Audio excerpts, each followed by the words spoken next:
Welcome to a Valentine's edition of the Bumblecast. I'm your host, Ian Flynn, the Bumble King, and joining me as always is my hetero life mate, Kyle, JCRB Kraus. Love is in the air, or at least it was yesterday, but now it's over, so yeah. What do we do now, Ian? We capitalize on it a day too late. Well, I mean, that would be just like us, wouldn't it? That's normal. It's relatively prompt for us. Actually, yes, it is in some ways. How are you doing? I'm doing just fine, just busy with all these hashtag knowing smiles that I can't talk about. When they finally drop, you're going to hear this decompression wave echo across the planet as I can finally talk about it. Because I'm bad at keeping secrets, Kyle. I'm really, really bad at it. So the fact that I've been sitting on so many for so long is probably causing a backup of bile. It will sound like one heck of a fart. And I admit I'm stealing that one from from our live chat while we're recording this, but still. Stay classy, chat. Yes. Kyle, how are you, sir? I'm doing okay. Doing all right. I got nothing really big to announce or talk about. I don't have any knowing smiles myself, but that's okay. I don't need any knowing smiles. I can just smile unknowingly and it'll be fine. Smile unknowingly forever. Just smile, and nod, and yep, that's it. That's all you can do. We can also answer some Q&A. Yes, I will be smiling like a green goblin. Oh God. Yes. Back to formula. Yes. Anyway, yes, go ahead. Yeah, we got Q&A. We got questions. You actually know you got questions and we got answers maybe. At least Ian does. I don't have any answers. I certainly try. If you want your question answered on the show, email us at bumblecast@yahoo.com, tweet to us on Twitter @bumblecast, comment on any of the YouTube videos, and if you're a patron, comment pretty much anywhere on the Patreon page, although we prefer that you post in the hashtag AskQ&A channel on the Discord. If you want your question answered sooner rather than later, you can become a priority patron over at patreon.com/bumblecast for $5 a month. Or you can become a Ko-fi one-off supporter. That's 2 coffees. That's $6 US. That's Ko-fi.com/bumblecast. Make sure to include your name and your question, because otherwise we don't know what you want us to do. Also, be sure to send that $6 our way, not just the 1 coffee. It has to be the 2. Otherwise, we're just going to sit on the question until you send that extra $3 our way. Yeah. We've done it before. We'll do it again. Yeah, I'm not sharing coffee with Ian during COVID times. I'm sorry. No. The shipping alone would be insane. Yeah. Please, before you ask your question, check the master list over at bumbleking.com/bumblecast. Check the FAQ also over at bumbleking.com. And if it's about stuff that's that would have happened in the old Archie book, let's try to steer away from that, because I'm going to touch on it in Lost Hedgehog Tales when it's finally safe to let that out of its cage. Dun, dun, dun. All right. Well, hey, let's jump on into the priority Q&A. Starting off here with one from Digama. If the Freedom Fighters were in Drogoon, what race would they be? Throw in the main games cast and Tangle and Whisper and Jewel if you want to. Oh boy, that's an interesting one, because one of the principal themes to Drogoon is my philosophy that people are people. There are definitely cultural differences, racial differences, gender differences. There's a lot of differences to be had, and they should all be celebrated. But at the base level, we all pretty much want the same thing, except for the jerks in the world, and they can shuffle off anyway. So it's not like the races themselves are supposed to be indicative of a particular trope, how in a lot of fantasy stuff you have your elves, which are synonymous with this, and your dwarves, which are synonymous with that. All dwarves must be this, all orcs must be that. That's one of the things I really wanted to steer away from with Drogoon. Find what is regionally homogenous for the people, but don't make it their single defining trait. I'm getting on a bit of a tangent here, but just to explain my thinking. Like, one of the things that drove me nuts was a behind-the-scenes tidbit about Return of the Jedi, where originally the final battle was supposed to take place on Kashyyyk, and it was supposed to be a big old army of Wookiees fighting in the forest, nature overcomes technology type of thing.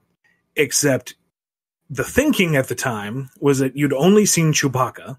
Chewbacca was pretty tech savvy, therefore people won't understand that other Wookiees wouldn't also be tech savvy, and that drives me up the freaking wall. Yeah, that's silly.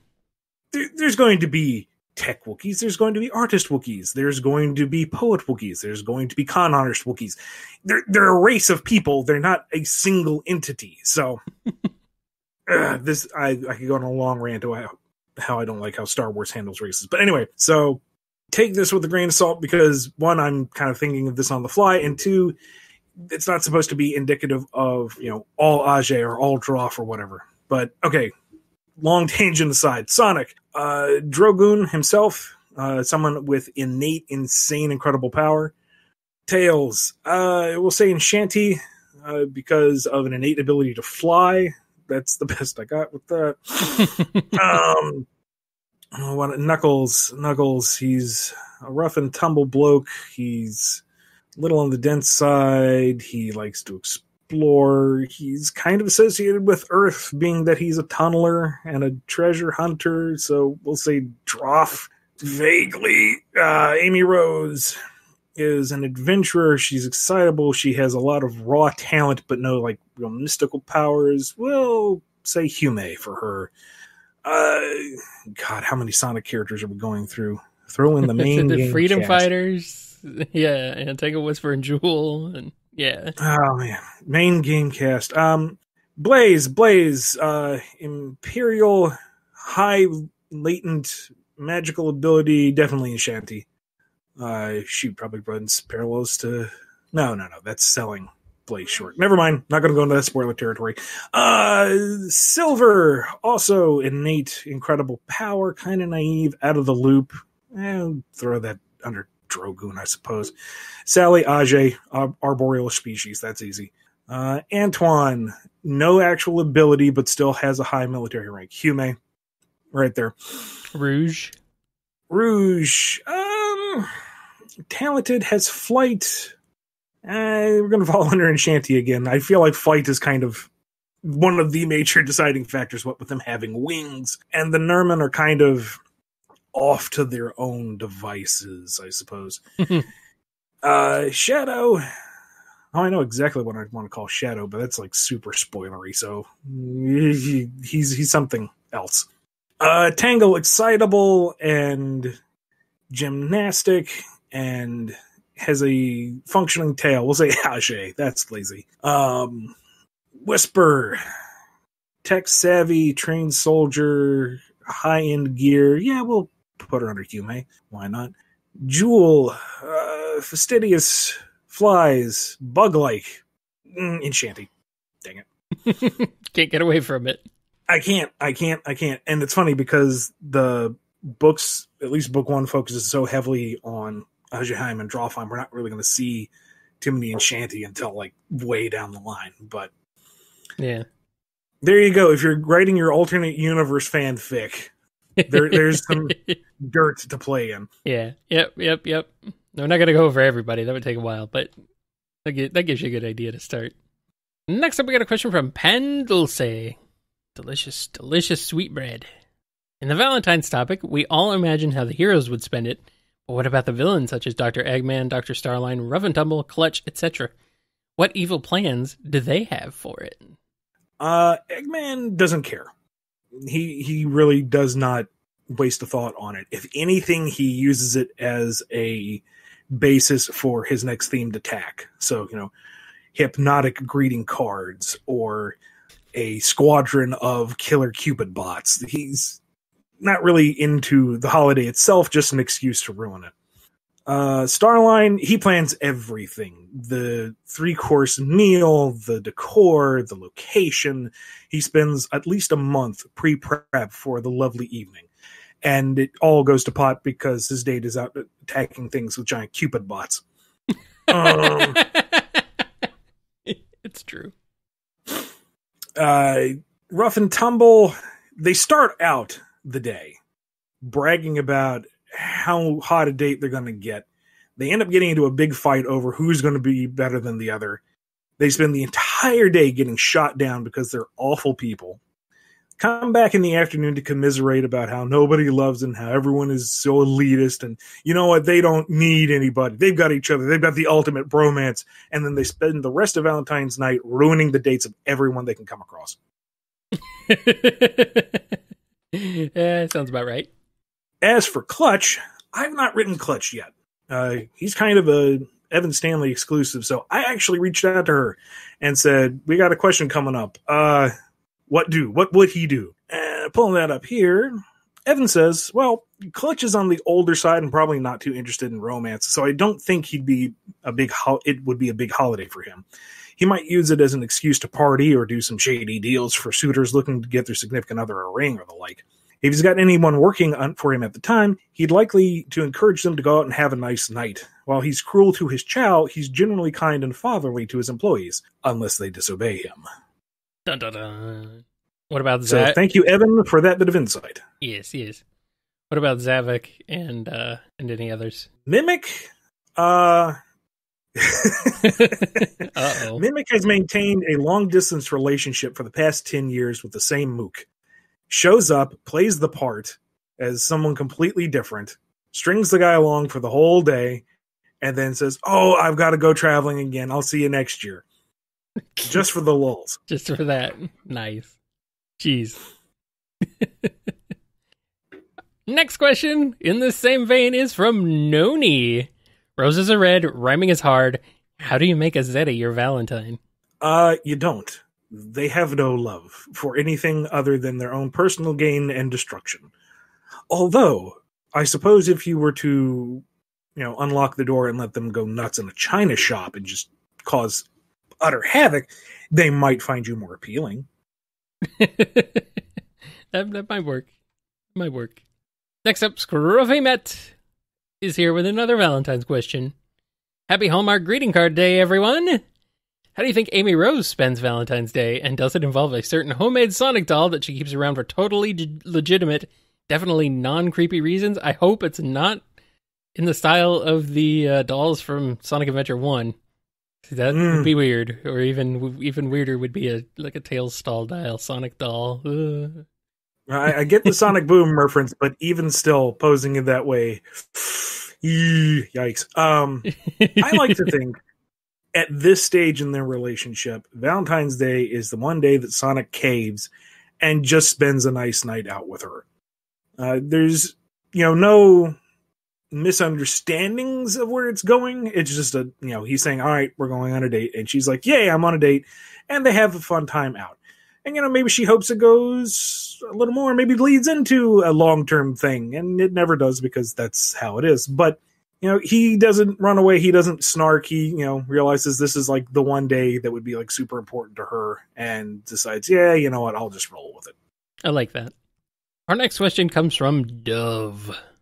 If Sega, IDW, and Wizards of the Coast decided to make a Sonic-themed D&D supplement based on your work so far, what character would you make for yourself? Would there be new classes to fit in the world? Would you have enough dice? Kyle, pay attention. You can answer too. I can? I don't know. Anyway, Ian, you start. Well, see, I'm not super familiar with D&D. Like, I have a passing understanding of how it works and its rules. Do you know how Tolkien world works? It's very similar. It's general fantasy style sort of thing, but I mean, a little bit more progressive, especially nowadays where they've finally decided that maybe the races aren't necessarily all the same sort of person, like you were talking about earlier. Yeah. Things like that. So tabletop RPGs, all that stuff. Yeah, it's all good. Although, that could be kind of fun. Take the kind of Sonic Forces Avatar approach. Right. And, create your own being with, I'm not calling it Sonic Worldian. That's, no. Well, I mean, what else are you going to call them? Mobians? Mobians? Yeah, you call them Mobians. It's fine. Introduce that. I don't know how D&D classes would really translate too well into a Sonic setting. I mean, Knuckles is a berserker. That's pretty easy enough. But, where does the bard fit? And yes, I know Mina Mongo, sure, that would work. But I mean, generally speaking, I don't know. It's Rouge is a rogue, very much so. Yeah. Sonic is hard to pin down. He's got speed like a monk, but he doesn't have the punchy strength or anything. He's not a martial artist. He's just fast. Unless you want to just homebrew the rules. You would have to do a lot of homebrewing to fit them in, to fit the existing characters into certain classes, yeah. And right now, I'm trying to find time to do a homebrew for the Bumble Quest, and that has taken all of my creative energy in that avenue. So trying to switch gears from one game format to the other is yeah. This is a little outside my wheelhouse, but if somebody who's more familiar with that type of thing would want to set it up, I think you would have fertile ground to work with. Yeah. I mean, I love characters like rogues and monks, so I think I would most likely just play one of those. I haven't played an actual, real, just straight up monk yet. I played like a homebrew version with dual swords that was way overpowered and broken, and I'm amazed that the DM let me ever do it. But hey, it was fun. It was stupid. Seen here, a good one. Tails can be an artificer. Yep, that would be perfect for him. Yep. So something like that. I've also played like spellcasters and stuff. I'm not really so much into those. So yeah, gunslinger classes are always fun too. So maybe I'd play one of those. I mean, a rogue fits into that a little bit. So I would. I don't know. That's my thoughts. Those are the kinds of characters I would love to play in general, not just in a Sonic related game. But might be fun to also play like just a soldier type, kind of like Whisper. She would be neat. Something like that. I mean, I'm into it all, as long as they're not a healer, I'm all good. 'Cause I'm terrible. I'm terrible with healers and anything. Like, let me punch things or hit things or smash things or shoot things, but don't ask me to heal things because that's too much for me. I need things to hit. Next up, we got one from Momimi. Hey guys, was replaying the Mega Man Zero/ZX collection recently.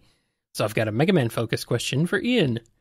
Both Mega Man Zero and Shadow the Hedgehog have very similar character arcs where they are forced to confront their difficult past, but of the two, I find Zero's to be more emotionally satisfying.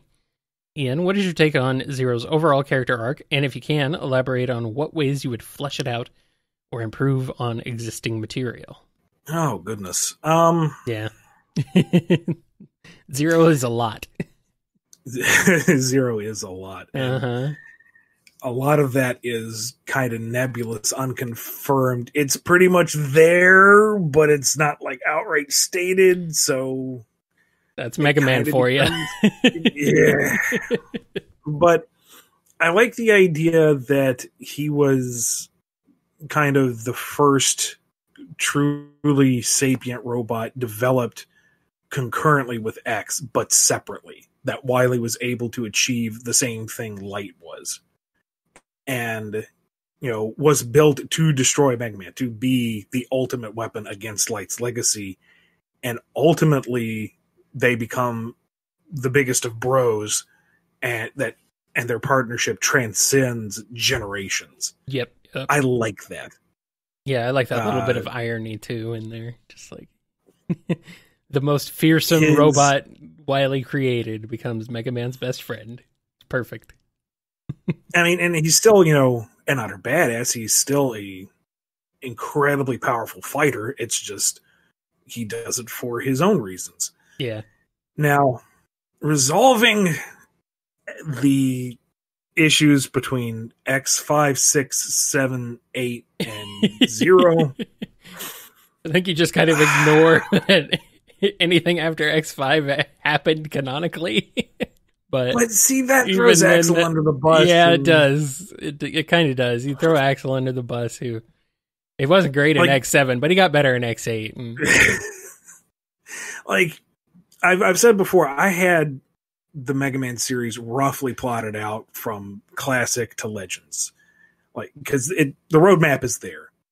Yeah, and there was a lot of stuff that I knew what I wanted to do with. I really wanted to get into X4, but when looking at Zero and that X5 to Zero transition, there came a point where I just said, you know what?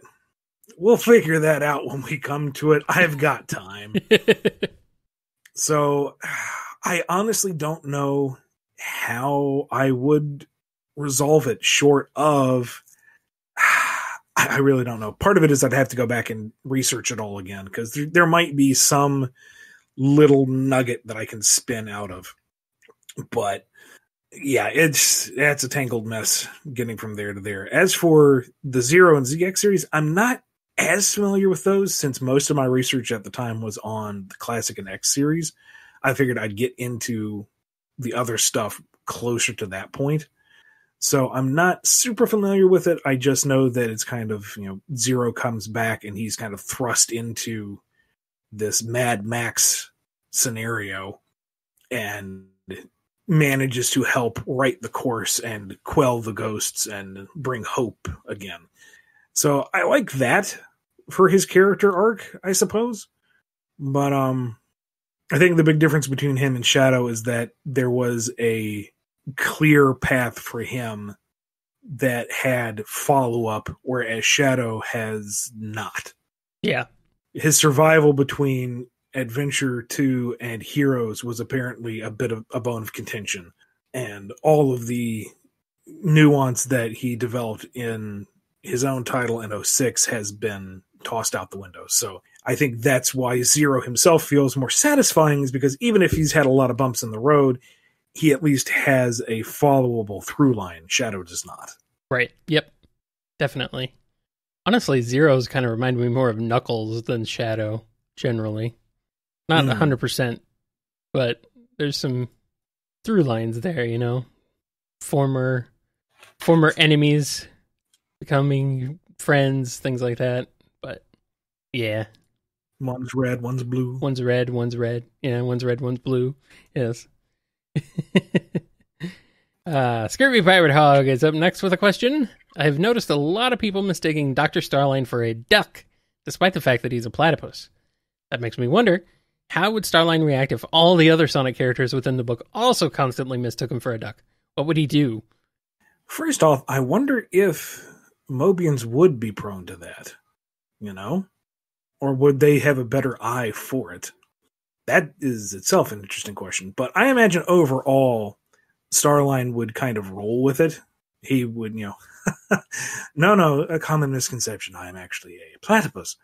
Except when Sonic realizes that it kind of gets on his nerves, and then he would make a big deal out of it. And then it isn't so much that Sonic is making the mistake, it's that he's doing it on purpose just to insult him, and that would rile him up. And that would eventually get under his skin, and it would lead to some fun screaming and tantrum throwing. Yes. Yes. Diane W. is here with a question. To Ian, what would the Sonic characters' blood types be? The only character with a confirmed blood type is Eggman, which is B. My personal guesses for the other characters based on their personalities would be A for Sonic, Espio, Antoine, and Blaze, B for Amy, Knuckles, Vector, Charmy, Bunny, Rouge, and Big, AB for Shadow and Styx, and finally O for Tails, Sally, Rotor, Marine, and Silver. Although I often change my mind and imagine Shadows would be O negative, because I read online that people with O negative blood can donate blood to all types, and the whole purpose of his creation was to make a cure for people with NIDS. What do you think? I am not super familiar with the blood type. What would you call it? Blood type personality correlation. Yeah. It's a very Japanese thing. Yeah, it's basically astrology. You're born under this sign. You have this blood type. Therefore, your characterization is this. It's yep. all malarkey. But I don't really know what the blood types are generally characterized as. And I am a little surprised that Sonic doesn't already have this. But, yeah. Well, I mean, you'd have to acknowledge that Sonic bleeds, though, so that might be why. That might be why they don't. So I'm going to have to say, I don't know, because I don't know enough about the trope to make an educated guess. Although the rationalization for O negative for Shadow makes sense to me. Although that's a fan idea, so now I can't touch it. Well. I'm O negative. Just say you're inspired by me. It's fine. Oh, okay. Yes, I totally inspired Shadow. Of course, me of all people.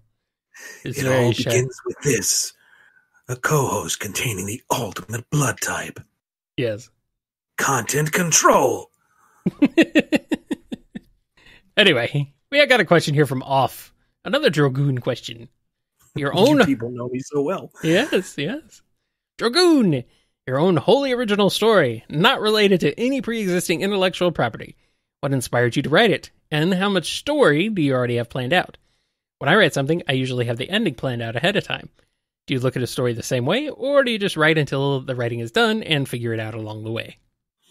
Dragoon is kind of a cathartic exercise, because having worked on so many other licensed properties and having to answer to so many different parties, Dragoon is a way of creating and being creative without any kind of oversight.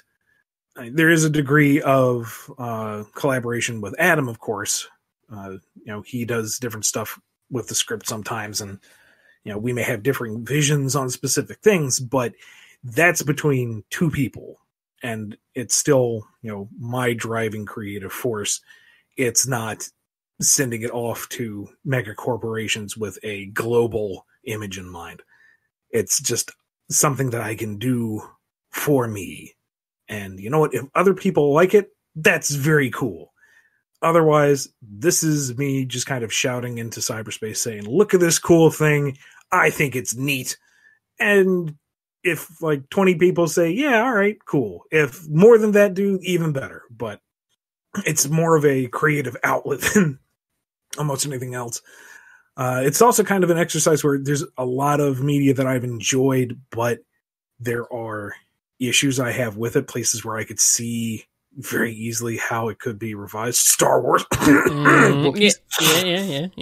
And I know I'm never going to be able to right that ship. So, it's kind of my chance to do it right, so to speak, which is incredibly egotistical sounding when you put it out like that. But I guess it is in its own special, unique, personal way. In terms of how much is it's plotted out, I have the main storyline plotted out for 10 books. Number 1 is done. Number 2 is mostly done. I just need to go back and heavily revise it because things change. But I know where the story is going. And in where the major mile markers are for it.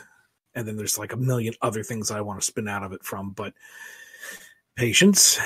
There's only so many hours in the day. Sadly. When plotting it out, this is getting more into like writing philosophy, I suppose. But I know where I want it to end, and I kind of know what points I want to hit along the way. And it becomes a question of where do you start? Because there's always the question of what came before. And you have to decide where is the best point to start. And sometimes you just have to go in medias res, because if you try to go all the way to the beginning, you get to the boring part. And honestly, folks don't care about that so much. You can go back and explain it later, sure. Just, get in there, get the characters established, get the world established, get their goal established, and go. Don't get too hung up on setting up every little thing, he said to himself for the millionth time. And while there is definitely a roadmap to get from point A to point B, don't be afraid to adjust that map, because as you go along, you're going to come up with new ideas, or you're going to find a new perspective to something that you totally had on lockdown. You knew that you were going to do it this way, and you realize, no, that doesn't work. And it's infuriating, but it's got to go. You just got to toss it. Case in point, the revisions I need to do on book 2 is Wind has to come to a certain decision that normally she wouldn't.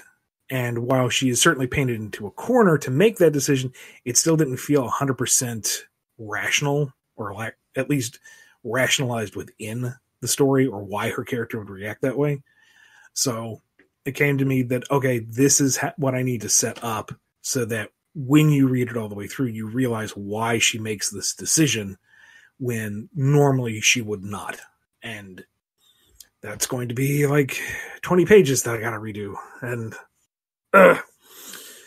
but, it's not an exact science. You got to be willing to change, even if it hurts, even if you had that one scene planned like 2 years ago, but don't work no more. Bye-bye scene. I'll remember you fondly.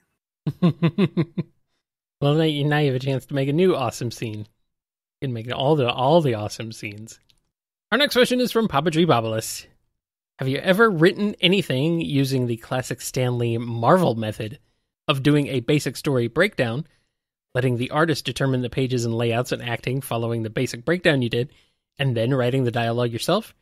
If not, is that a process that would interest you, if done in the ideal circumstances, with an artist you know and are used to collaborating with, etc.? The closest I ever came to with that, and I hate to bring this up because I wish it would stay buried and dead, but the closest I came to that was with Other M. And those were 5-page manuscripts with basic staging and dialogue, but no actual page count or panel positioning, no staging. So some of the artists I worked with on that could turn it into a 20-plus page epic. Others were able to knock it out in like 15, depending on how they interpreted the material, which was a huge learning experience for me. What I thought I clearly had in my head obviously did not translate, and I did a poor job explaining that to the artists at the time. Since then, I've worked on a very much more structured format, and I think that's my preferred way of doing it. But I would be interested in tackling a different type of process like that. I've even toyed with the idea of, partnering with an artist and let them just do their own thing, do pages without, any rhyme or reason to it. Just draw what you think is cool, pass it on to me, and I will try to make something coherent out of it. Kind of a reverse process, which I don't know, might be fun, might not. I mean, because, you come up with something for the first 10 pages and then they draw something else that doesn't mesh at all. And it's like, okay, now what do I do? But that would be kind of a fun puzzle solving challenge. I don't know. But that would require, again, time and folks being free to do that. And yeah, I don't know when I would ever fit it in there, but it might be fun to have Adam do that and you write the story to go with it for Drogoon or something. In theory, yes, but I have had him on such a long lockdown. I don't think he has time to breathe. Oh well, what does he need to breathe for? He just needs a working hand. He needs to draw. Every now and again, I get this wild hair and want to just tweet out there, "Hey, are you an artist that wants to do like a low key collaboration in this format? Just send pages my way and I'll put script to it and we'll put it out as time goes on." It's like, that's tempting as all get out. And I don't have the time for it. If I have free time, I need to focus on my own stuff. But yeah, I don't know. Maybe someone out there has the artistic skill and the free time that they want to tempt me. Nice. And there are two voices in my head simultaneously screaming, "Yes, please," and "No, don't!"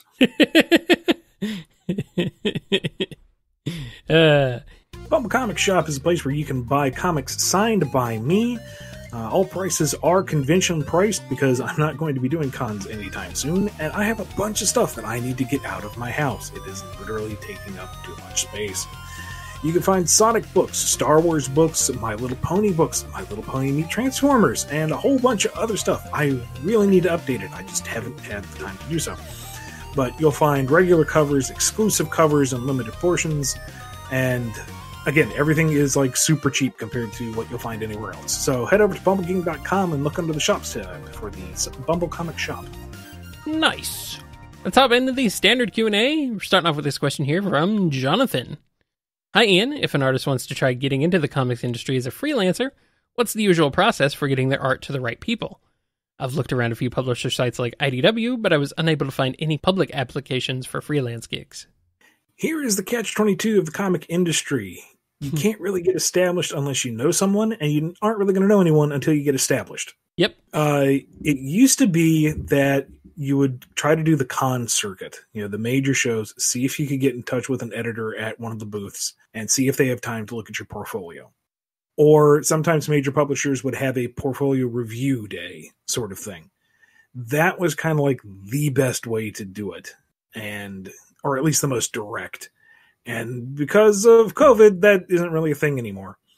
There isn't really a good way to do it because most publishers have their stable of artists and they are inundated with people who want to break in. So what I would recommend is have a good portfolio ready to go and set up a simple, cheap website that shows off what you can do. Show off your interior, show off your sequentials, show off, whatever your art talents are, whether it be pencils, inks, colors, all of it. Show what you can do and what you want to do. And from there, just kind of hope for the best. Look out for opportunities when they do open up for submissions. If there is a particular creator that you enjoy, you can try to contact them and start a rapport. Don't email someone out of the blue and say, hey, I like reading your books. Can you get me a job? That's not going to fly. People get that all the time. Mm-hmm. It's more of a, kind of follow them and, it sounds so shallow and mechanical, but, get to know these people. Post your stuff online. Nowadays, between Instagram and Twitter, I guess Tumblr to a degree, but that doesn't seem to be quite as prominent as it used to be.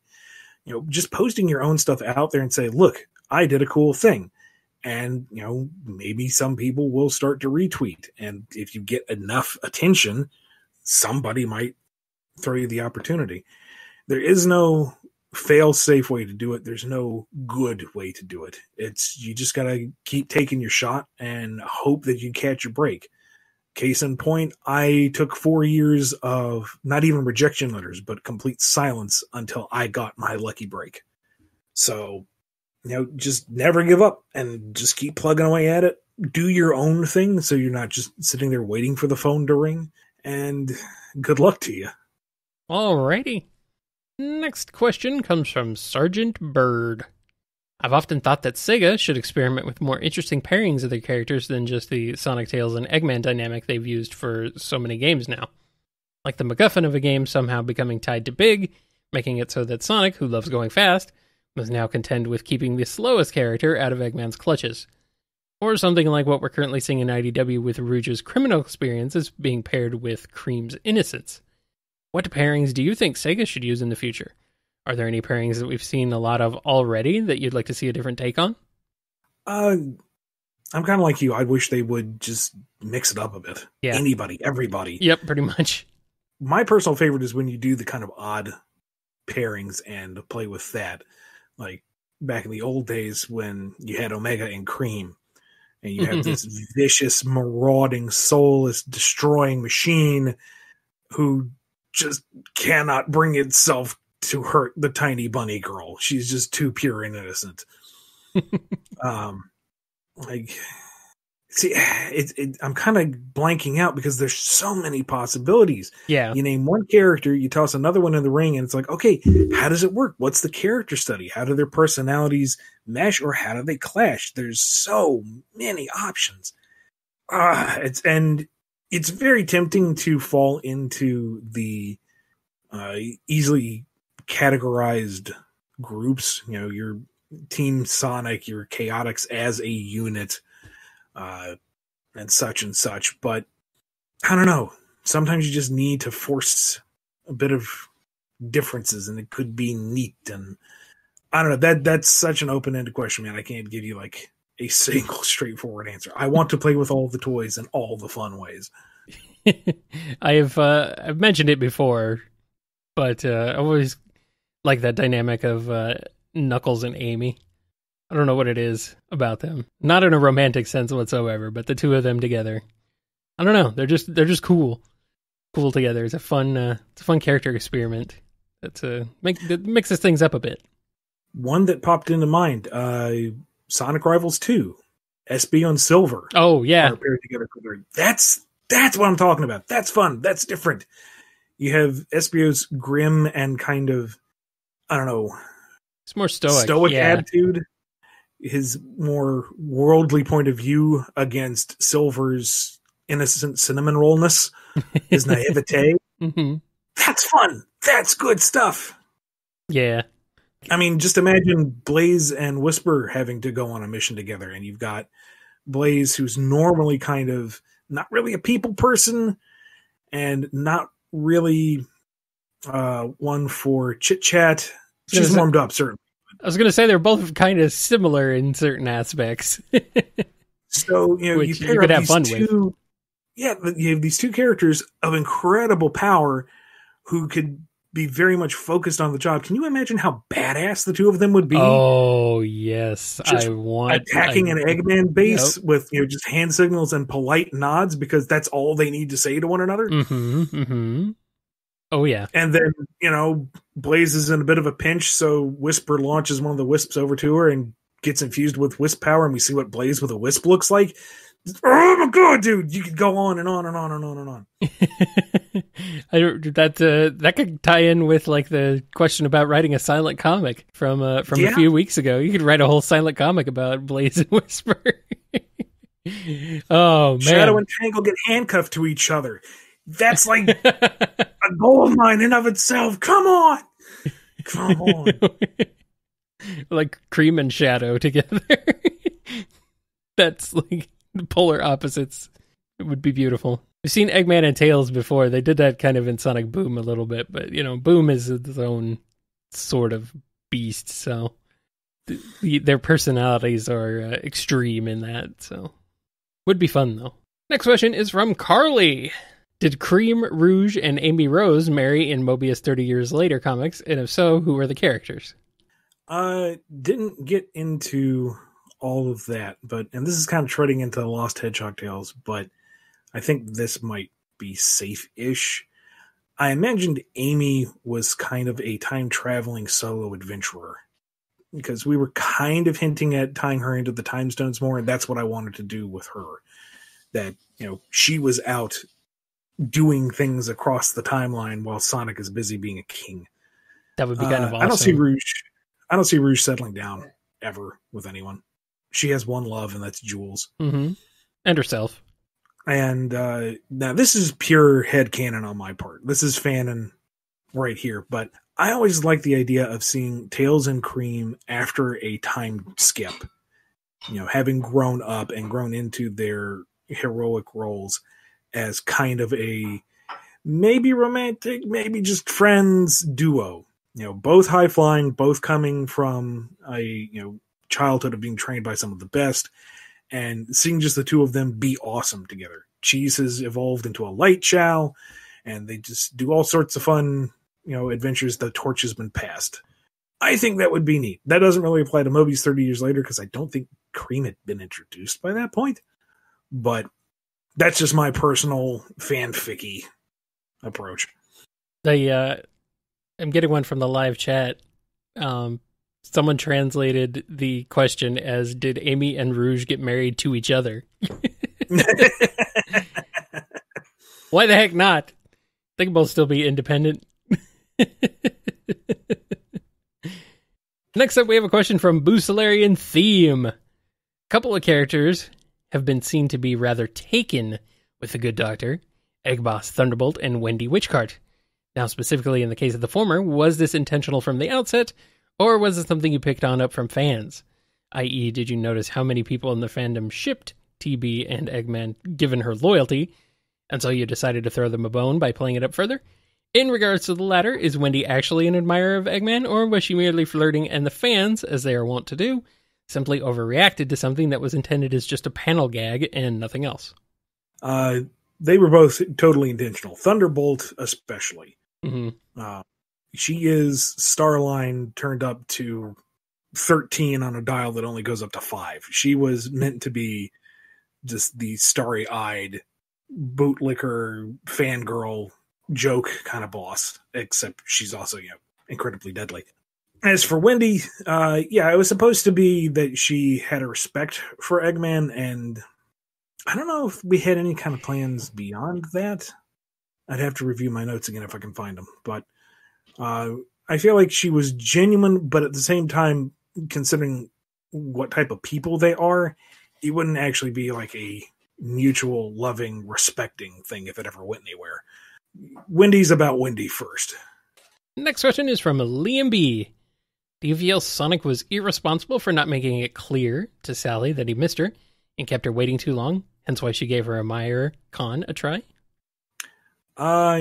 Okay, so it's been a bit, but I don't think that's how events played out. There was the big misunderstanding that some people really need to let go of. Yeah. There was that long period where there was, unresolved tension between them. And then my run began with Sally basically getting over her damage and saying, okay, can we just be friends again? Can we move on? And Sonic, being Sonic, was like, yeah, all right, we're cool. And then from there, the friendship was being rebuilt, and Sally was looking at her options. Sonic really isn't a factor in that regard because Sonic is going to do his own thing. Sally was the one who was, trying to figure out what she wanted and where she wanted to go with her life. And that kind of meandered into, speculation with Ken. And when she thought, okay, this is kind of nice, but it's not what I want. Now that I have gotten to this point, I realize I really want to go try get things to go with Sonic again. Sonic was like, yeah, all right, I'm around. Like he did not, no, he doesn't have any obligation to confess his feelings to make Sally want to be with him again. That's no.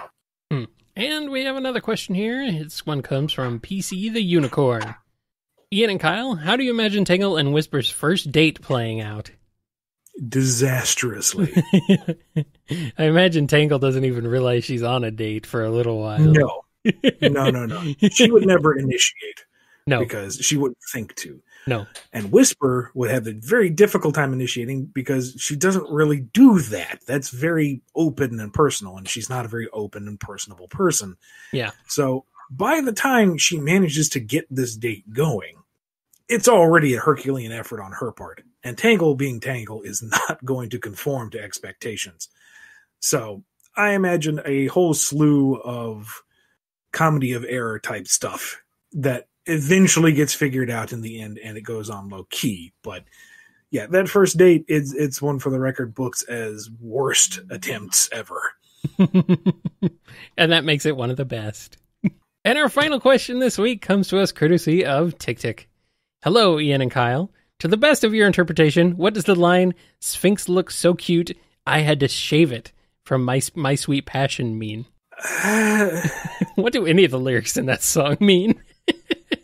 It's all weird, and my mind can't stay out of the gutter with my translation of it. I can't, no. I try to rationalize it as anything else, and it's like, nope, it's going right into the places where we don't go with this show. So, yeah. And the rest of the song, like the first verse is like clearly talking about Sonic, but then something about a Persian cat, and then shaving it, maybe, and then somebody reminding them of parsley, like Sonic reminds her of parsley. I don't know. I've kind of like just rejected My Sweet Passion and replaced Amy's theme with Team Rose. I like that one a lot better. It's funny, I actually really like My Sweet Passion, but not for the lyrics. But other than the lyrics themselves, the lyrical content, it's kind of weird. The song is great. I like the song. Yeah, okay. It's very fun. But I'll see you there. But the lyrics, no, I can take them or leave them. Good thing there's the karaoke version. You can make up your own lyrics. Well, that's going to do it for this edition of the Bumblecast, I believe, unless you got anything else you want to add, Ian, before we get into all our ending stuff. Nope. I'm going to go straight into thanking all the wonderful patrons and Ko-fi supporters who make this show possible. Big thank you to Daniel H., Alex P., James K., John B., Jennifer R., Samuel P., Sam Cybercat, Robotnik Holmes, Mike B., Justin G., Torchbound, Coupling Crew 128, Do As Diz Din, Diane W, Scruffy Matt, Chris A, Andrew D, John M, Dawn B, Yami M, Lee HK, Lisa M, Chevelle, Sonny, Silly String, Takaro, Salute Your Cat, Dave M, Justin S, Blue Title Gamer, Noni, Off, Overthinking Films, Tick Tick, Final Neil, Papa Tripadopoulos, Blue Mickey Mouse, Bradley TT, Digama F Wow, Jonathan L, Jonathan D, PC the Unicorn, J Frost, Rachel W, Godzilla, Chaos Universe, Sonic Legacy, Piggy Bank, Daniel B, Preston M, Davler the Dalek, Owen BD, Jib, Dove, Somewhat Gooey, Sapphire Scarletta, Professor Rye, Turbo, Ogleave Maurice, Red Wolf, Glitchiest, Red the Super Namek, Jonathan W, Scurvy Pirate Hog, and Pandulce. Do you want to try again on that pronunciation of Ogilvy Maurice? No, I think that trip up is kind of authentic. Yeah. I didn't see that one going in. It's like, you did that on purpose. Yeah, I saw them join the Discord. I'm like, oh no, oh no, oh no, nothing personal, nothing personal. Oh no, it's nothing great. personal. It's just funny because we there's a lot of baggage that comes with that name in particular. And I'm certain that's why they chose it. Good on you. That's funny. Yes, thank you for trolling us. I appreciate that. We appreciate a good troll. At least the funny kind. Yes. Where can the people find you on the internet, Ian? Head over to Twitter at Ian Flynn BKC, my personal website, bumbleking.com, and Drogoon, that's DROGUNE.com, which is my original web series that we've talked about a fair bit on the show. It is free to read, so head on over there right now. Kyle, where can they find you after they're done reading? They can head on over to Twitter at KyleJCRB. You'll find me there. You can also head on over to kngi.org. You can listen to archived episodes of the Bumblecast in MP3 downloadable format for your listening pleasure. You can also find my other show, Nitro Game Injection, which is a video game music show dedicated to mostly fan-made remixes, arrangements, covers, all that fun stuff. So if you like the stuff from Overclocked Remix or various other avenues of video game music remixing releases, be sure to check it out, streaming live on Fridays at 8 p.m. Eastern Time, or you can download and listen to the archives over at kngi.org. Follow the show on Twitter at Bumblecast, contact us at bumblecast@yahoo.com, and listen to us on Apple Podcasts, YouTube Music, Spotify, Amazon Music, Audible, our YouTube channel, and kngi.org. Head on over to the Bumble Store, that's shop.spreadshirt.com/Bumble Store, and get yourself some Bumble gear. Do it. Get the Bumble items for yourself. Get our lovely smiling faces on them, or some knowing smiles, or anything else. Do it. Do it now. And catch Bumblecast Gaming live that streams on Twitch at twitch.tv/Bumblecast Gaming, usually Sundays at 10 p.m. Eastern Time, sometimes throughout the week, so either follow us on Twitch or follow us on Twitter to find out when those might be. Yes. That's going to do it for this edition of Bumblecast. I think. Might be. Yeah. It's enough. I guess. Hope you guys had a good Valentine's Day if you did, or if you didn't, hope you had a good February 14th, or a good Sunday. I don't know. Do what you're gonna do, and also cover your holes. Yes, don't forget to do that. Please cover all your holes. I don't want to smell or see any of them. It's gross. Anyway, I think that's it. Right? Are we done? We are done, sir. Oh, we are done. Fine, I guess. If we have to be done, then we're done. Be good to yourselves. Be good to each other. And we'll see you next week. Okay. I'll be here. Maybe. If you're lucky. If you're lucky, I'll be here. You might have to get Metal Ian to read you the questions, Ian. Oh, if God. I'm not here. That might be weird. We'll have to reverse it. You would have an Ian asking the questions and answering the questions. Strange, isn't it? Womp, womp, womp. Before we get started, how you doing, chat? Sweet bread. He asks, not actually looking at the proper chat channel. Nah, well, What are you doing, chat? Nothing's happening. Where are you guys? Old man talks to wall. You've been listening to the Bumblecast, a co-production of Bumble King Comics and the KNGI Network. Original theme music composed by Ken Coda Snyder. Remixed intro by T-Lopes. Find out more information, along with podcast feeder links, MP3 downloads, and more at bumbleking.com and kngi.org.